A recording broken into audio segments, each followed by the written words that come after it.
Hello, friends, enemies, and that one guy named Jacob. Just gives you that weird vibe every time. Comes in always asking for hugs. Hi to you two.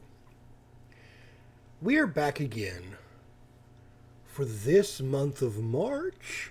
Yeah, humble choice. As you can tell, I have no idea what month it is because the world is spiraling out of control in every which way possible.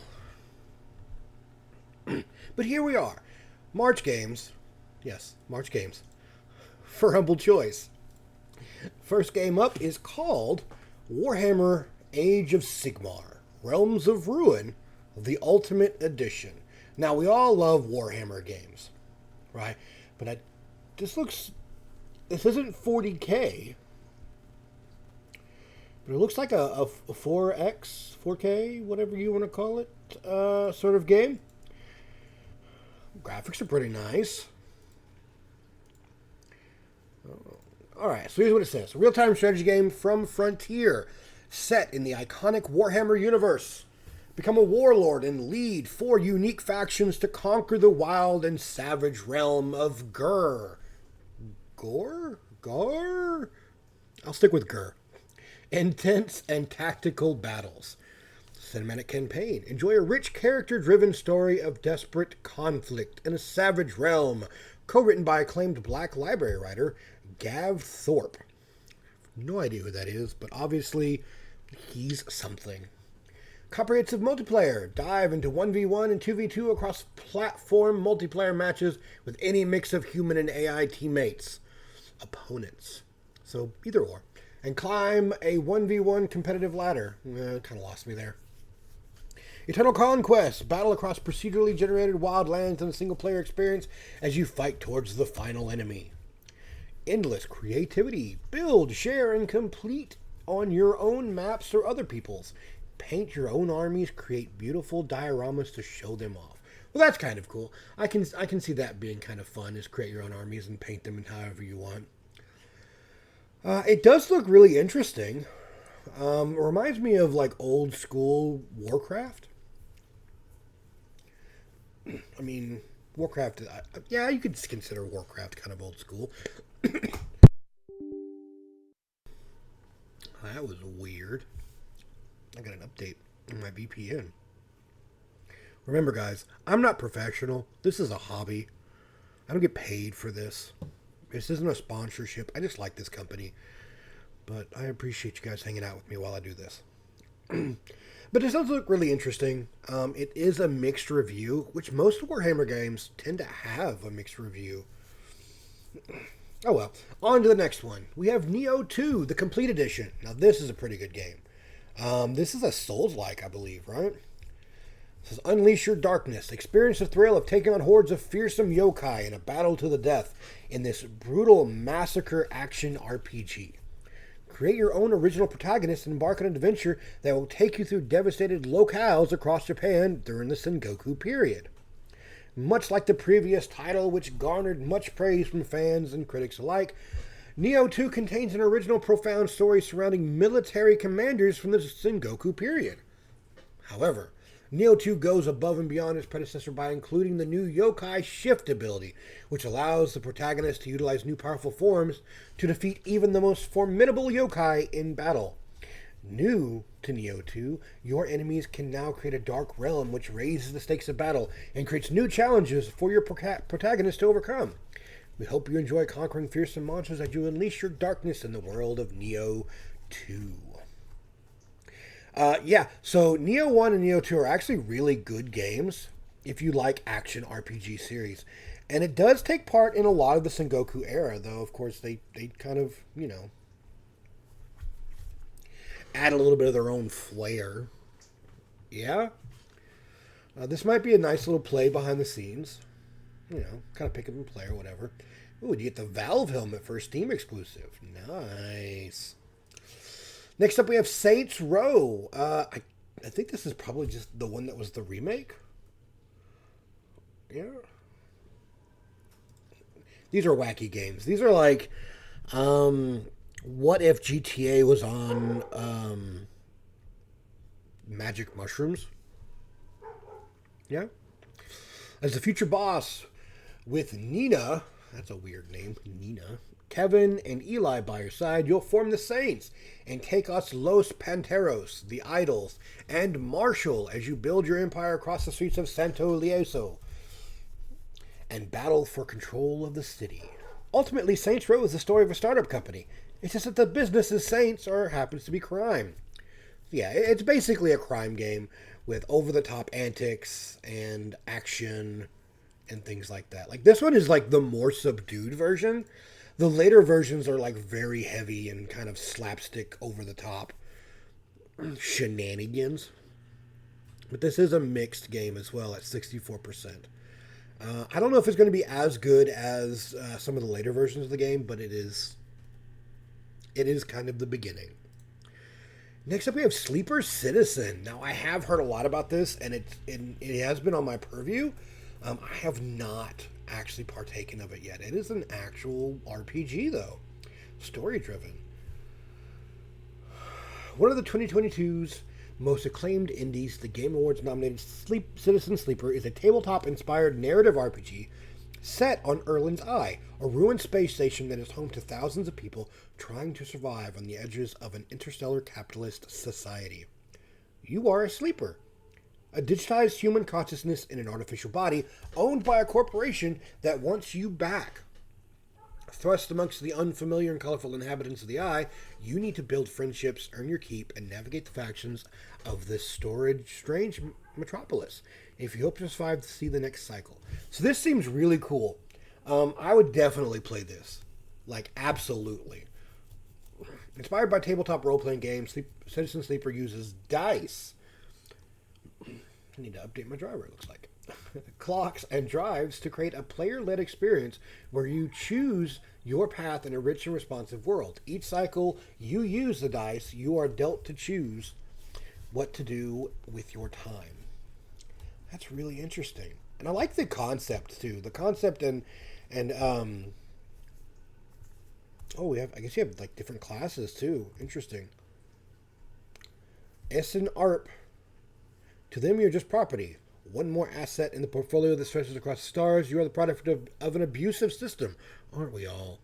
In a universe where humanity's expansion is marked by exploitation and extraction, escape the markers of your decaying body and chart your own path in a richly imagined, deeply relevant sci-fi world which explores ideas of precarity, personhood, and freedom. Oh yeah, I think I'm definitely playing this. Definitely. This looks really awesome. If you guys want to see this on the stream and on the channel, just let me know. I'll play this. Next up, we have Black Skylands. I think I've actually heard about this. Black Skylands is the first steampunk experience that combines elements of open world, sandbox, top-down shooter, and action-adventure games. Prepare to embark on a remarkable journey as Eva, a skilled and valiant young marshal, fighting to protect her people from the invading Falcons and Swarm. Take command of your own airship and embark on an expansive journey through a world of boundless skies. Gather resources to craft powerful weapons, upgrade your ship to new heights, unearth ancient secrets, and engage in thrilling battles beneath your ship's sails. This did get a very positive, and it does look like you can actually change out your ships a little bit, which is kind of cool, but it's a top-down shooter. I would rather have an RPG that kind of allows this sort of stuff. Yeah. It does look kind of interesting, though. The gameplay looks really kind of cool. Huh. I might check it out just to see what the gameplay is like. It may not be something I, delve a lot into, but it does look really interesting. Ship battles are always kind of nice. Next up, we have Solstice. This is a Humble Bundle Presents. This looks to be like a third-person action. Yeah. The balance of the Holy Kingdom of Kaidos. Kaidos? Yeah, that's an A. It's compromised when powerful feral creatures known as wraiths invade from this other side of the veil, threatening to consume the living. Wraiths corrupt their victims and can even possess their bodies, turning into unstoppable monsters that prey upon the common folk. The Chimeras. Hybrid warriors born of the union of two souls are the only ones who can protect humankind. So, it's basically just a third-person action adventure game. Looks like you have two sisters? Briar and Lute are two sisters who have been reborn as Chimera. The transformation has granted Briar superhuman strength and resilience, while Lute, sacrificed to bind her soul to her sisters, has become a shade with mystical powers. Alright, voiced by Stephanie Houston, which Metal Gear Solid 5, which is cool. Briar and Lute are sent on a mission to reclaim the city in ruins that has been ravaged by the Wraiths, only to discover that the order they belong to has a far more complex plan in mind. So that's kind of interesting. I thought it would be like a two-player that you can do, but she's a Wraith. Huh. Next up, we have After Image. Okay, I'm getting lots of different notifications today, aren't I? It's got an 80%. This looks like a side-scrolling action-adventure game. Experience gorgeous, hand-drawn world. Ingarden is not only filled with sublime beauty, but also plagued by crisis. The ruins of Ingarden are home to many treasures and secrets, but the corrupted are waiting for their next prey, and ancient deadly traps are ready to kill the careless. Yeah, it looks like your basic Metroidvania. Deep RPG mechanics allow for diverse character builds, over 200 different equipment to collect and choose from, including 6 classes of main weapon, sub-weapon, armor, and accessories. So it looks like they took a lot of inspiration, I guess, from Symphony of the Night, which, I mean, look, if you're going to do a Metroidvania and you're not taking some sort of inspiration from Symphony of the Night, I don't know what exactly you're doing. But it does look really interesting. Next up, we have Destroyer, the U-Boat Hunter. It's a mostly positive game. Some of the ratings this month have not been very high. Destroyer the U-Boat Hunter is an innovative cross-genre destroyer simulation which truthfully depicts the struggle of escort groups protecting Allied convoys against German U-boats during the Battle of Atlantic. Take control of a Fletcher-class destroyer using authentic instruments and attack procedures to fully experience the full spectrum of anti-submarine warfare. Now that's kind of cool. If it has like the actual gameplay is like specifically you at the helm of in figuring out these things, that would be kind of cool. I might check that out just for that. Now if it's just another like, I don't know. It is a mostly positive, so that might be an interesting take. This is varied U-boat captain profiles aggressive, sneaky, patient, or cold professional. Each of them with an ace up their sleeve. Huh. That's the games for this month. It looks like we've got some coupons. 67% off the Saints Row expansion pass. 25% off Turbo Golf Racing, 25% off Turbo Golf Racing Furry Friends, and 33% off Destroyer U-Boat Hunter Supporter Pack. Sadly to say, this doesn't look like a very good month to me. I'm really thinking that Citizen Sleeper is kind of the top tier game for this month. Maybe Nioh 2? Like those two look to be like outliers out of the rest of the games. I'm still getting them. Of course I am. So for this month's our charity is the Breast Cancer Research Foundation.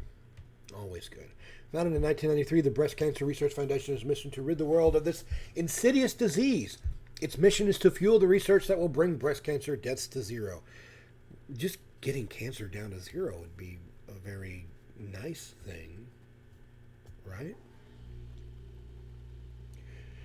But there you have it, guys. Those are our humble choice games for the month of March. Let me know what you think.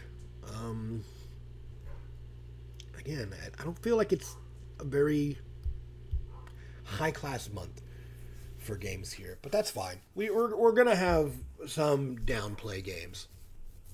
Let me know what games you're willing to play and what games you think are the highlight of this one. So until then, be kind to each other, and I'll see you in the next video.